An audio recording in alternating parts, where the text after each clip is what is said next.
Guys. तो आज मैं एक नई वीडियो लेकर आया हूँ जिसमें मैं फ़िज़िक्स कराऊँगा। फ़िज़िक्स का चैप्टर नंबर 7 करेंगे, प्रॉपर्टीज़ ऑफ बल्क मैटर। कौन सा चैप्टर करेंगे guys? Properties of bulk matter, जिसमें हमारा पार्ट 1 है सॉलिड्स। पार्ट 1 आप देख सकते हैं, मैंने यहाँ पर हाईलाइटेड कर रखा है सॉलिड्स।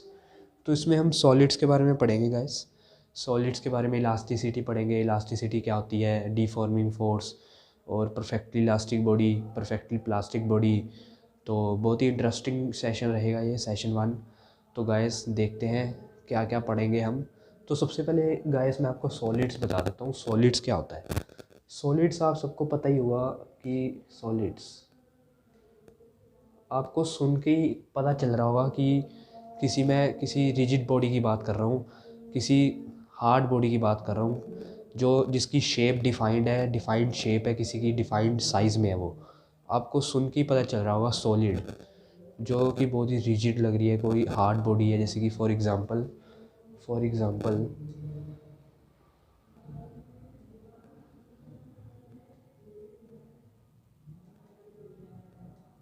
तो गाइस आपने देखा होगा, मैंने एग्जांपल में बॉल लिखा है। तो बॉल मैंने क्यों लिखा है? बॉल बॉल आप सबने बॉल देखी होगी, बॉल आप सबने बॉल देखी होगी।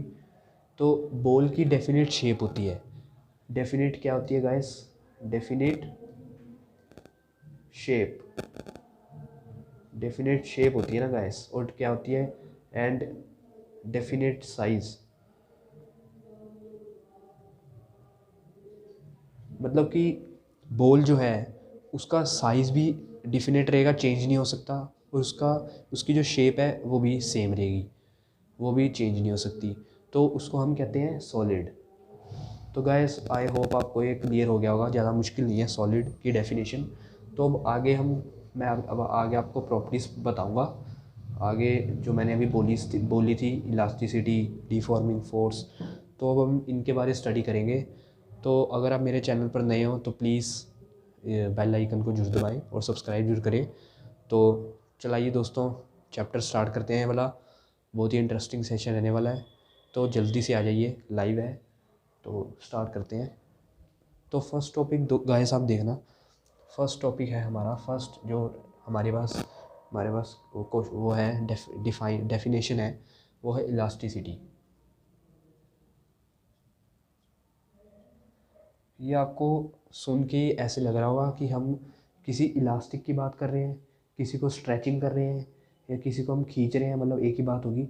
तो ये मैं आपको क्लियर कर दूंगा इलास्टिसिटी क्या होती है। इलास्टिसिटी गाइस, जैसे कि फॉर एग्जांपल हमने रबड़ ली। रबड़, सबके घर में रबड़ होती है, आप सबने देखी होगी रबड़। तो हमने रबड़ ली।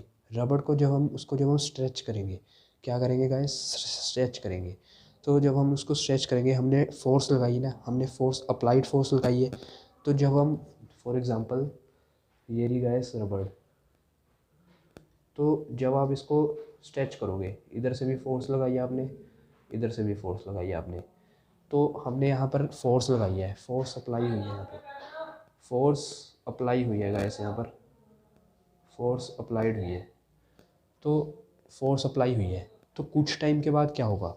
हमने यूं करके स्ट्रेच की, रबड़ को स्ट्रेच किया हमने, आप देख सकते हैं रबड़ स्ट्रेच की, रबड़ को स्ट्रेच कर दिया। फिर कुछ टाइम के बाद वो नॉर्मल पोजीशन में आ जाएगी अपनी, क्योंकि हम काफ़ी देर तक तो उसको स्ट्रेच नहीं करेंगे। कुछ टाइम बाद वो यहाँ पर आप देख सकते हैं नॉर्मल भी हो जाएगी फिर से। जैसे यहाँ पर इधर देखिए, स्ट्रेच करिए, तो स्ट्रेच करने पर वो यूँ हो गई है, ऐसे हो गई है वो। एक फोर्स उसकी इधर लग रही है, एक फोर्स इधर लग रही है, स्ट्रेच हो गई है।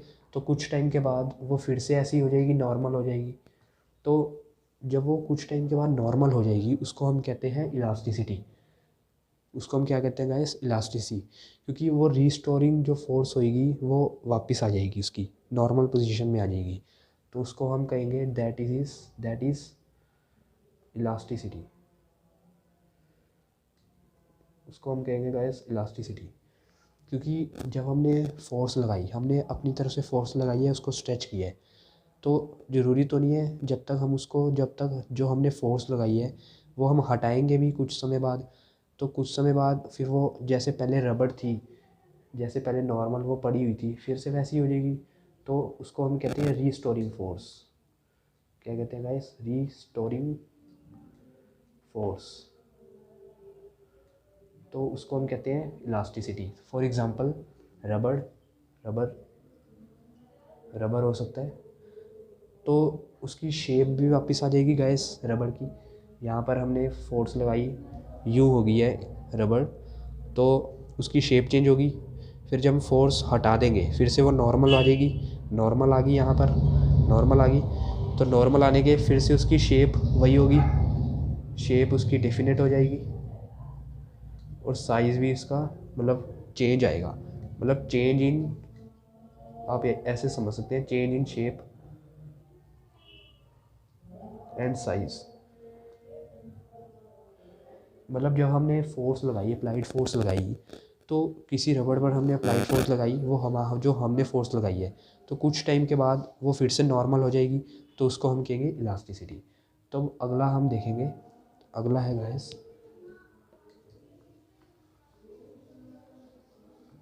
अब आगे हम देखेंगे गाइस, तो इसकी डेफिनेशन होगी, इट रेफर्स टू,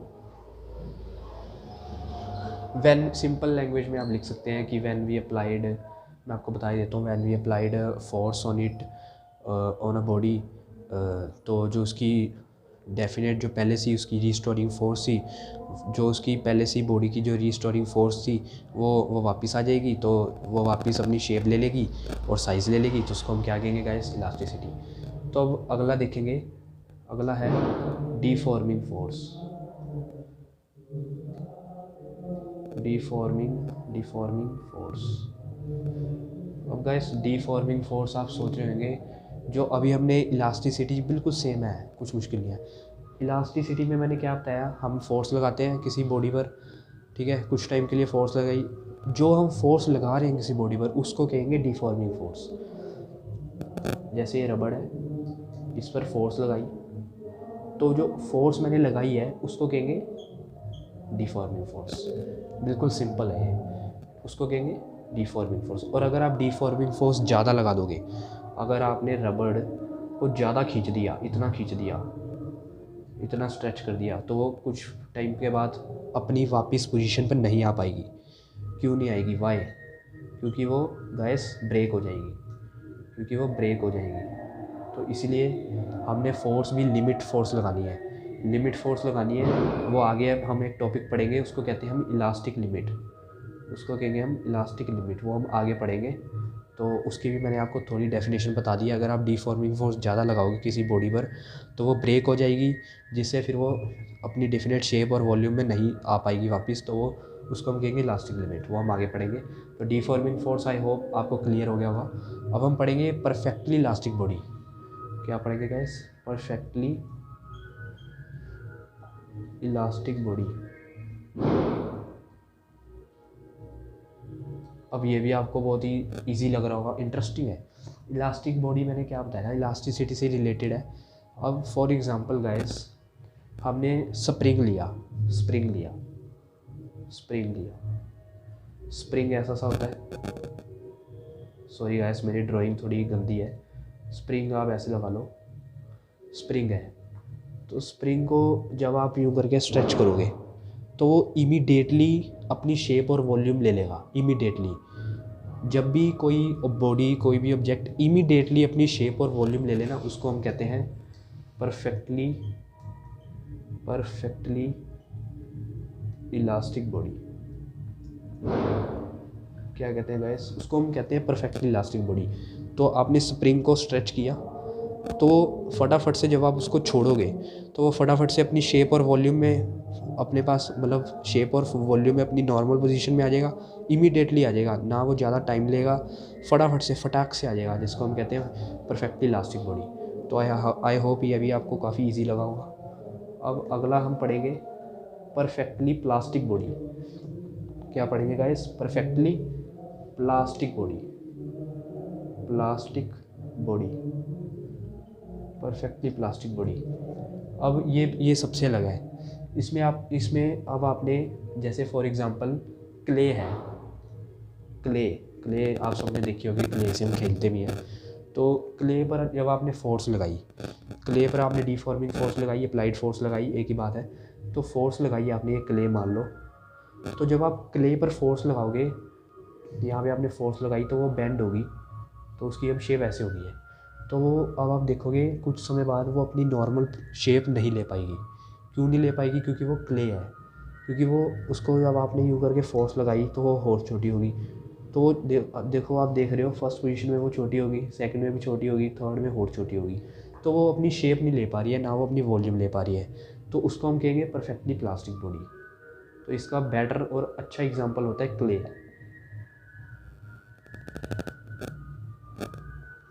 ठीक है गाइस, अब आगे हम पढ़ेंगे स्ट्रेस। आगे हम पढ़ेंगे गाइस स्ट्रेस।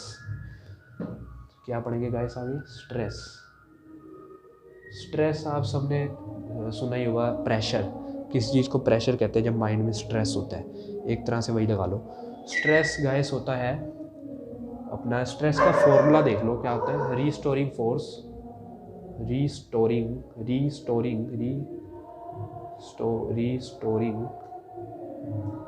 सॉरी चल नहीं रहा है। रीस्टोरिंग फोर्स अपॉन एरिया, ये इसका फॉर्मूला होता है गाइस। रीस्टोरिंग फोर्स मतलब फॉर एग्जांपल हमने रबर ली, रबर को आपने यहाँ से फोर्स लगाई, एक साइड इधर से फोर्स लगाई, डिफॉर्मिंग फोर्स लग रही है यूँ करके। तो वो कुछ समय बाद वो अपनी नॉर्मल शेप और वॉल्यूम ले लेगा, जैसे कि मैंने आपको इलास्टिसिटी में बताया था। तो उसको ही हम कहेंगे रीस्टोरिंग फोर्स, क्योंकि वो अपनी फोर्स को रीस्टोर कर रहा है, वापस से अपनी शेप और वॉल्यूम में ले रहा है, वापस से अपनी शेप में आ रहा है, वापस से अपनी वॉल्यूम में आ रहा है। तो उसको कहेंगे रीस्टोरिंग फोर्स अपॉन एरिया, उसको कहते हैं हम स्ट्रेस। और स्ट्रेस का डायमेंशनल फॉर्मूला होता है गाइस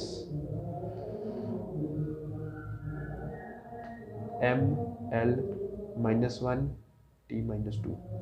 ये इसका डायमेंशनल फॉर्मूला गाइस, लर्न कर लेना। तो वो आगे हम पढ़ेंगे इसके काफ़ी टाइप्स।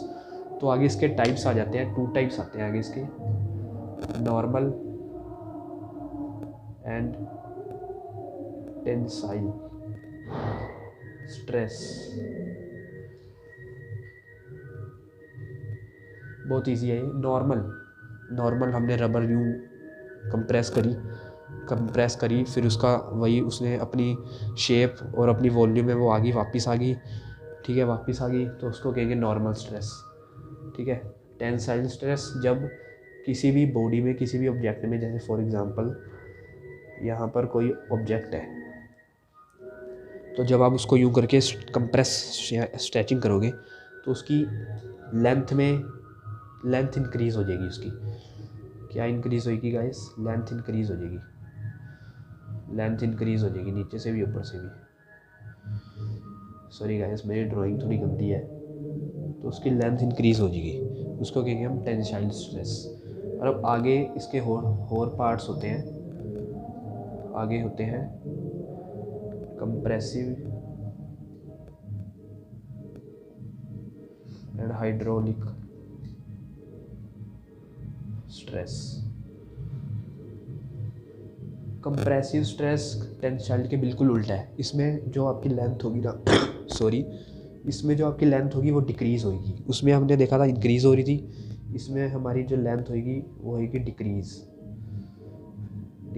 कैसे होगी गाइस? जैसे यहाँ पर ऐसे है तो यहाँ पर हो जाएगी, ऐसे हो जाएगी।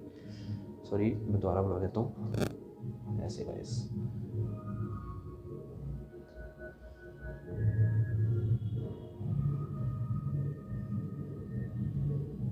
देखो डिक्रीज़ हो रही है, यहाँ से ही हो रही है, डिक्रीज़ हो रही है लेंथ। और हाइड्रोलिक सबसे अलग है। हाइड्रोलिक में जैसे फॉर एग्जांपल ऐसे कोई ऑब्जेक्ट है, उस पर फोर्स यूँ लग रही है,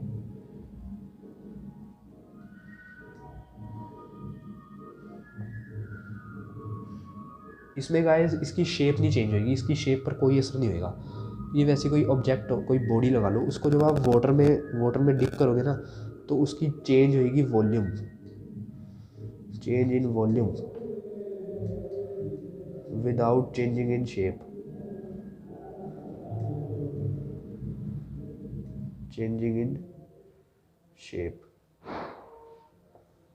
वॉल्यूम चेंज होएगी, शेप में कोई असर नहीं होगा। तो आज का टॉपिक यहीं पर कंप्लीट करते हैं। आज हमने काफ़ी सारे टॉपिक सीखे, जैसे कि इलास्टिसिटी, उसके बाद डिफॉर्मिंग फोर्स, उसके बाद परफेक्टली इलास्टिक बॉडी, उसके बाद परफेक्टली प्लास्टिक बॉडी, उसके बाद हमने स्ट्रेस देखा, उसके बाद स्ट्रेस के 2 types, normal stress, tensile stress, compressive, फिर हाइड्रोलिक। तो आई होप ये आप सबको अच्छी लगी हो, अच्छे से क्लियर हो गया होगा, आपको कोई डाउट नहीं होगा। अगर आपको कोई डाउट है तो प्लीज़ कमेंट सेशन में मेरे को ज़रूर बताएं, मैं आगे से आपको और अच्छे से क्लियर करने की कोशिश करूँगा अगर आपको कोई डाउट है तो अब कल सेशन 2 में हम पढ़ेंगे स्ट्रेन। क्या पढ़ेंगे गाइस? स्ट्रेन पढ़ेंगे, स्ट्रेन के टाइप्स पढ़ेंगे, मॉडुलस ऑफ स्ट्रेन पढ़ेंगे। तो आगे बहुत ही इंटरेस्टिंग सेशन रहने वाला है। तो अगर आप मेरे चैनल पर नए हैं तो प्लीज़ सब्सक्राइब शेयर ज़रूर करें और मेरी वीडियोस रोज़ देखा करें, क्योंकि अब आगे बहुत ही बढ़िया वीडियोस मैं बनाने वाला हूँ, बहुत ही बढ़िया इंटरेस्टिंग टॉपिक है। तो आई होप ये आपको वीडियो अच्छी लगी होगी। Thank you, have a nice day.